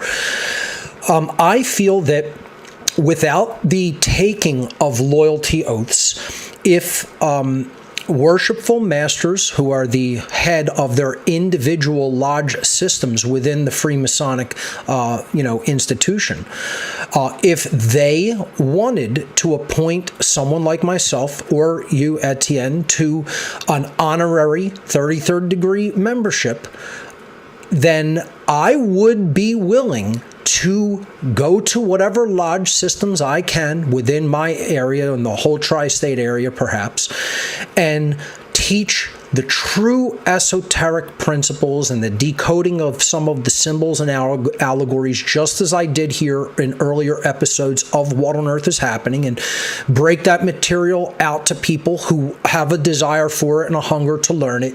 And I would take that very seriously. It would not be done as some just publicity stunt. And I would take my knowledge from the original teachings of Freemasonry and then disseminate it throughout the lodge systems to help grow that very dynamic that we're talking about, that what the original intent of the craft is supposed to be about, and teaching morality to others. I would give of my time and energy and knowledge to help really imbue that into the modern lodge system. I have no problem if there's a genuine effort to attempt to do that. Once again, I would not take oaths to the actual fraternity. I would not take oaths to the people. I would not take any oaths to the actual lodges. That would have to be, totally precluded from the effort of doing that. But if I was given, such as someone like Manly P. Hall was given, an honorary 33rd degree, I would definitely work with lodges in my area to, again, clean up their houses and really bring the true esoteric nature of the teachings to their members. So it's still out on the table. That's an open offer, but a person who is the worshipful master of their lodge system would have to work to make that happen, to attempt, based on the information that I have already put out regarding Freemasonry and what I have taught in relation to it, to make that situation occur, which would not be a small order. Obviously, a lot of strings would have to be pulled. But again, it was done for Manly P. Hall. It could be done for someone in the modern day if someone wanted it badly enough and wanted to make it happen because they felt that, I would take that job seriously and do it seriously. That offer is open-ended and still on the table and was never tongue-in-cheek. That was always a very serious offer. So I just wanted to reiterate it here in a serious capacity today. So Etienne, what do you think? We go to the phones for the last 22 minutes or so and take some calls? Let's do it. Excellent. All right, let's see who's hanging on the line here. Let's hear from Darren. Darren, you are live on What on Earth is Happening with my special guest, Etienne de la Boetie Squared. Darren, you can unmute yourself and pose your question or comment.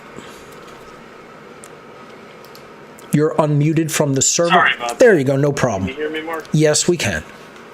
Okay. I was just doing some dishes. You got to caught me by surprise. No problem. But well, I want to thank you guys for everything you do.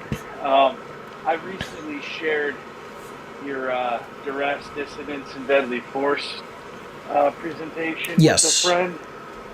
And I asked him what he thought the next day, and he said, "Well, I didn't really finish it." I'm like, "Why?"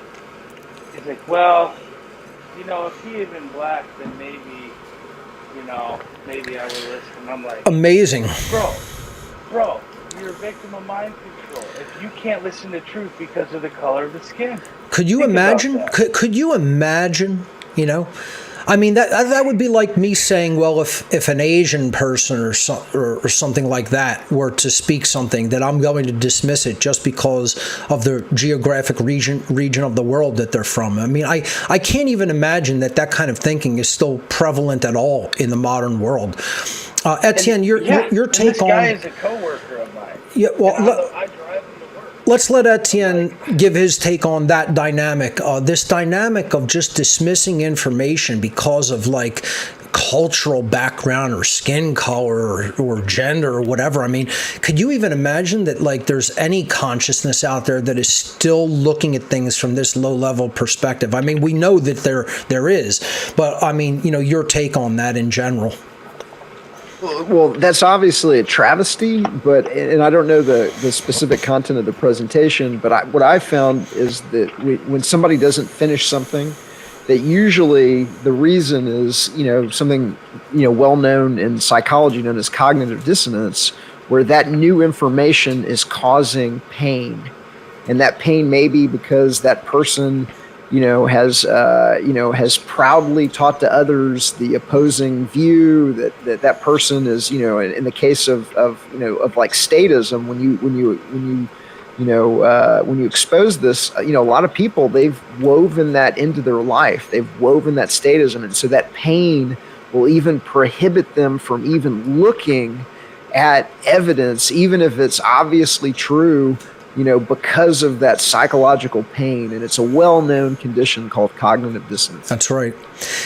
Just to speak to that for one moment, I've heard the dynamic of, if anybody even mentions the word slavery and they're not black, they're not qualified to speak on it. I mean, this is pure nonsense, quite frankly, and that's not in any way a racist statement. I mean, knowledge is knowledge. The truth is the truth. The truth is that which occurred. If somebody has knowledge on a topic, they are qualified to speak upon it.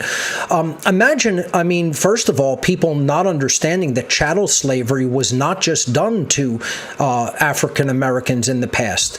I mean, look at the Irish. Yep. By genetic lineage, I'm 1/4 Irish. Most people would think of me as purely Italian, but I'm actually 75% Italian and 1/4 Irish. So, can I speak on chattel slavery because of the Irish in my blood and genetics? You talk about chattel slavery happening with, white people throughout the world. Look at the Irish in the past.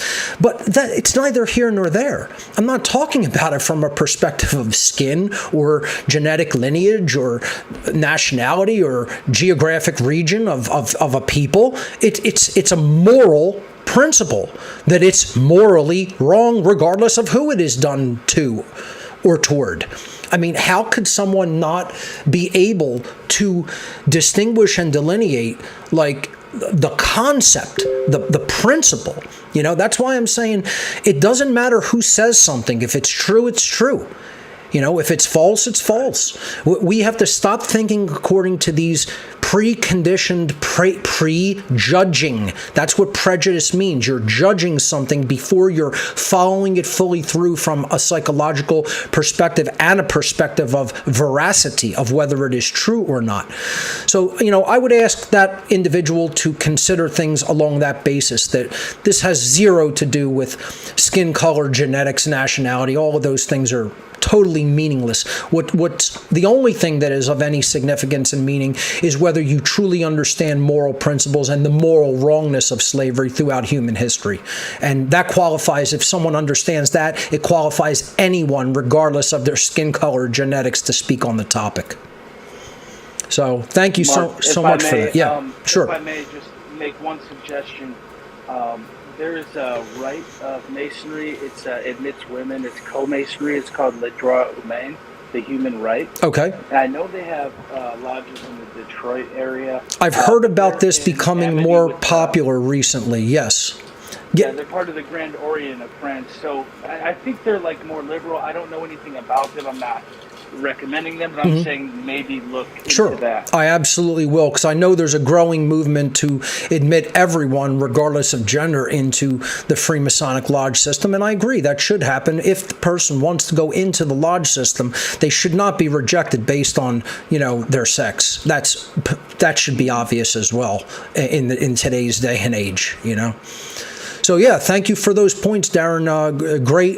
Great points and comments brought up. I thank you for that. Let's see who else is holding on the line here. Let's hear from Alan. Alan, you are live on What on Earth is Happening with my special guest, Etienne de la Boissy. Hey, hopefully this is not too bad audio. I was going right to my Bluetooth headset as you were going to me. No, so. You're coming in loud and clear. Okay, great. So this Freemason thing, to me, it would almost be just, you know, my opinion, it'd almost be an insult for them to give you a 33-degree, you know, some kind of title, right, in their organization, which to me is a terrorist group. I mean, they swear everybody to secrecy and they will kill you. I mean, it is a terrorist organization. Well, again, that is like the definition. Just to correct you, they offer you to take an oath of allegiance. One does not have to accept that offer. You could vocally proclaim, I do not take oaths of allegiance to human beings.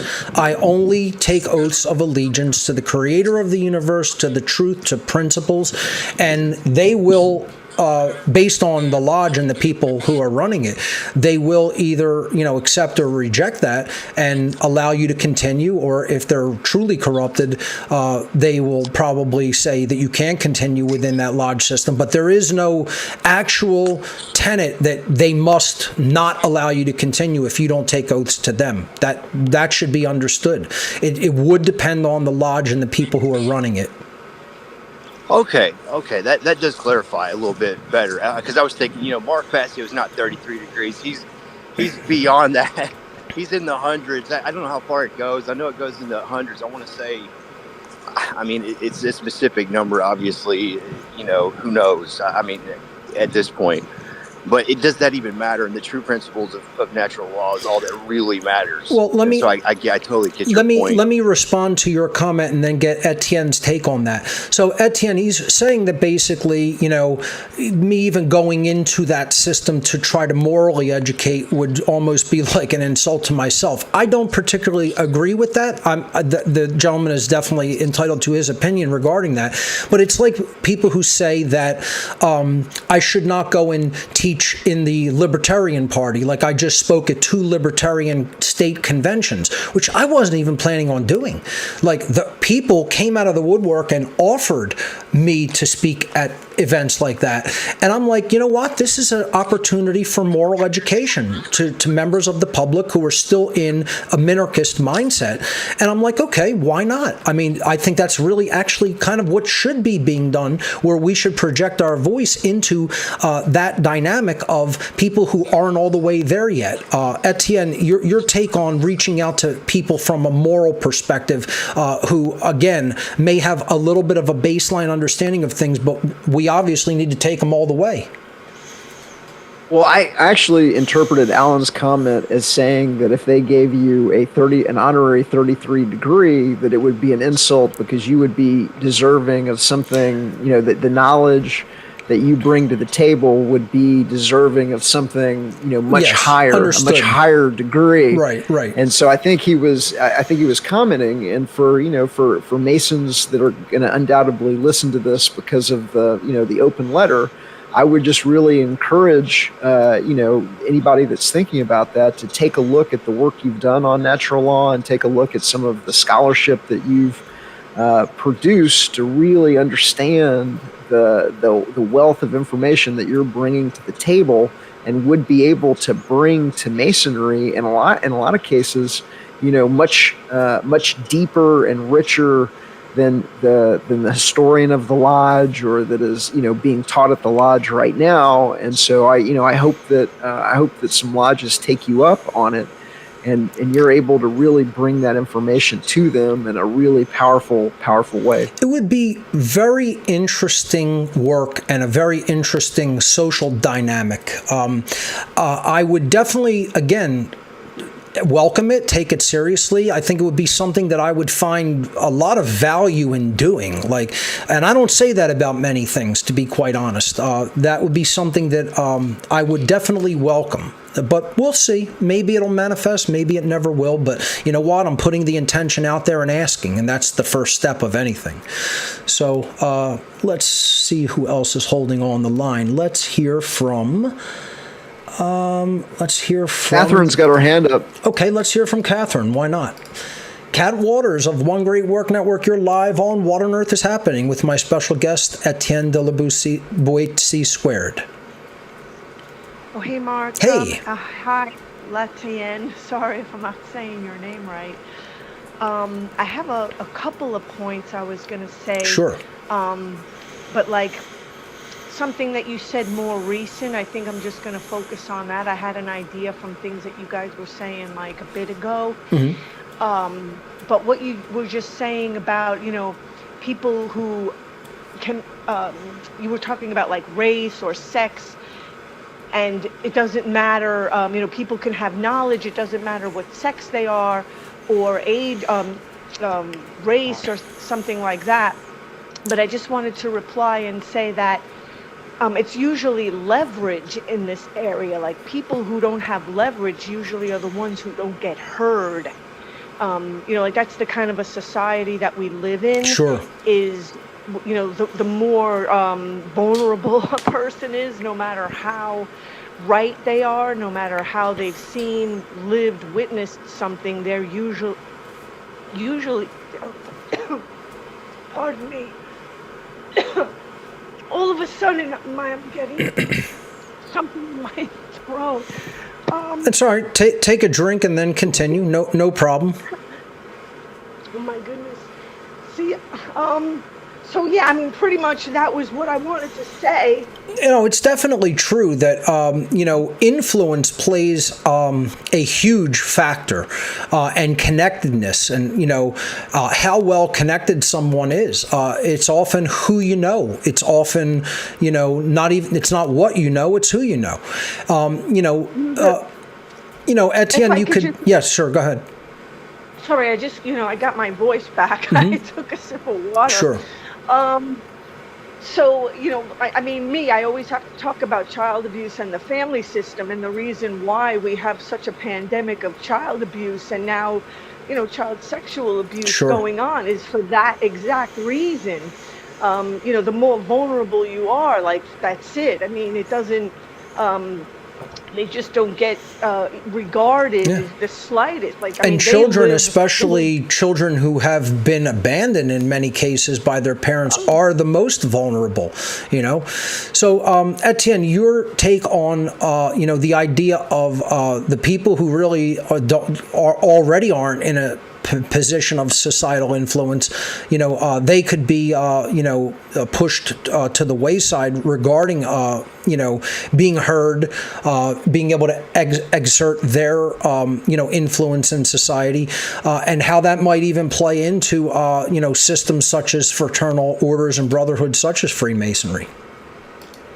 Well, I agree with that completely, but I think that the bigger issue is it's not just the disenfranchised. It's everybody in society is having their voice minimized because an intergenerational organized crime system is cheating. That's right. They've bought up the world with the little paper tickets. It's kind of bank. One of the at the top of the pyramid are these bankers that are using fractional reserve banking to create money out of thin air. Yep.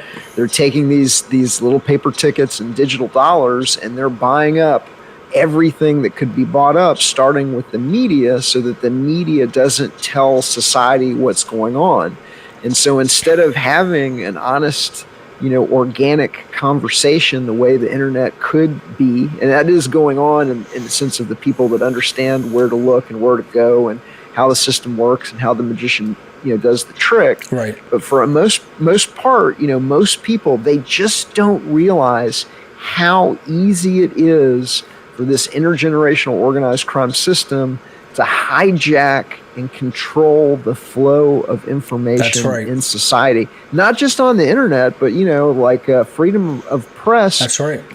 Freedom of the press. One of the there's a famous quote that said, really only applies to people that own a press, and so that if they're cheating and they're buying up the means to communicate to ensure that nobody understands what's going on, we're all being disenfranchised. That's right. And it doesn't cost that much money. The final thing that I would say is, by my estimate, it probably costs them, a couple $100 billion a year to buy up and control the media, because they got to keep buying, new platforms that get to new eyeballs, and then they've got to, finance some that are like losing money, just because, we'll go ahead and lose money just to be able to, control, somebody else from not being able to do it. To keep the floodgates from opening up in other areas. Exactly. Exactly. But if you're stealing trillions of dollars, and you're stealing it through, handing trillions of dollars to private banks through the bailout, the stimulus, the TARP, the TALF, if you're stealing it through military industrial complex fraud for weapon systems that we don't need to fight wars based on lies and manufactured intelligence, if you're stealing it through unneeded vaccines being forced upon the population by government edict and to go to the mandatory, school system, and, if you're stealing it through, ethanol subsidies, and you're stealing it through, all of these different ways through which, this organized crime stealing system is stealing, society's, the money of people that have earned it and saved it, then it doesn't cost you anything to control the media. It's the marketing budget. Yeah, it's chump change. Mice nuts. Yeah. On Wall Street, we called it mice nuts. Yeah. It's mice nuts. Yeah, exactly. And a lot of people who are just way, they're not even on that totem pole of financial power, do not understand the colossal nature of that flow that they have, and how easy it is for them. It's like throwing a couple of pennies on the counter, on the table. It's nothing to them, Yep, it's nothing. Yep. It might as well be free. That's right. And most people will just go along with it for that money, because that's a ton of money to them, that they're getting in the form of a paycheck to just do what they're told. Let's hear from Kat. Thank you so much for your comment on that. Let's hear from the newest member of One Great Work Network, Jackie. Jackie Krasna, you're live on What on Earth is Happening with my special guest, Etienne de la Boétie Squared. Hi, guys. Hey, how you doing? I'm good. How are you? Not bad. Well, you were talking about not joining orders or like taking an oath. And recently I was wanting to join Builders of the Adytum. I don't know if you're familiar, but I am it's actually a mystery not, no. school. So it's a mystery school that teaches tarot and Kabbalah. Interesting. And they're based in LA. Yeah, and I really love the teachings of Paul Foster Case that founded. Yes. Yeah, great books that he's written, especially on Rosicrucianism, actually, was one of his fortes of, writing about that particular mystery tradition. Yeah, and I was kind of, I got their like initiation oath paper, and I told them I wanted to like back out of it because I wasn't sure. But I don't know, like it says the first part of it is you're going to apply yourself to learning the teachings of ageless wisdom, which I'm on board with that. But the second part is you can teach the material in your own words, but like you can't hand out their booklets. That's another big one. A lot of them keep their actual published material very tight to the chest and don't want you using that in any other capacity except the way that they tell you that you can. Unfortunately, that is all the time that we have for this edition of What on Earth is Happening. The title card just came down. Thank you so much to my special guest, Etienne de la Boétie Squared. Phenomenal information. Thank you so much for sharing that open letter to Freemasonry that was published in your new book. Check him out at government-scam.com. Ladies and gentlemen, that's all the time we have for this week. We'll see you right here next week on What on Earth is Happening. And remember, government is slavery. Have a good one.